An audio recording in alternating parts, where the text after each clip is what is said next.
Thank you so much. Thank you Meena గారు, thank you so much. మీరు Netflix account ఇచ్చారా లేదా మొత్తానికి? నెట్ఫ్లిక్స్ కాస్ట్లీ అమ్మ, నేను ఎవరికి ఇవ్వను. ఓకే. సో దీని గురించి ఫస్ట్ చెప్పాలి. ట్రైలర్ రిలీజ్ అయిన విషయం నేను చూడలేదు. అందరూ ఫోన్ చేసి నెట్ఫ్లిక్స్ పాస్వర్డ్ అడుగుతున్నారు. నిజంగా నా నెట్ఫ్లిక్స్ ఎందుకు అడుగుతున్నారా? లేదు లేదు, నేను ఎవరితో వాడుతున్నానని చెప్పి కవర్ చేస్తున్నాను. తర్వాత తెలిసింది. అండ్ అంటే చేసింది చిన్న క్యారెక్టర్ అయినా కూడా ట్రైలర్లో ఒక ఆర్టిస్ట్కి రికగ్నైజేషన్ తీసుకురావచ్చు అన్నది శ్రీను వైట్ల గారికే చెల్లింది. And thank you so much అండి. ఆ టీం అందరికీ కూడా thank you so much. And Srinu Vaitla గారి గురించి చెప్పాలంటే, నేను ఫస్ట్ టైం 2009 ఇండస్ట్రీకి వచ్చినప్పుడు నేను చూసిన అతిపెద్ద డైరెక్టర్ శ్రీను వైట్ల గారు.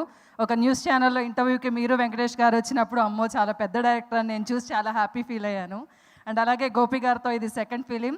అండ్ లక్ష్యం సినిమా మళ్ళీ సేమ్ స్టోరీ, రామబాణంలో చెప్పిందే చెప్పాలి. లక్ష్యం సినిమా పేపర్ కటింగ్స్ దాచుకున్నాను, తర్వాత మీతో ఇలా సెకండ్ ఫిలిం యాక్ట్ చేస్తున్నాను.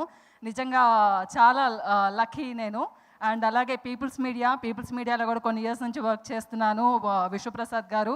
అండ్ మీరు ఎక్కువ సెట్లో కనపడిపోయినా మీ హాస్పిటాలిటీ మా అందరికి కనిపిస్తూనే ఉంటుంది. థ్యాంక్ యూ సో మచ్ అండి. నాకు ఇలాంటి అద్భుతమైన అవకాశాన్ని ఇచ్చిన టీం అందరికీ special thanks. Thank you so much Sravanthi. Thank you. Thank you Sonia గారు అండ్ థ్యాంక్ యూ మీనా గారు. Thank you so much. Please have your seats.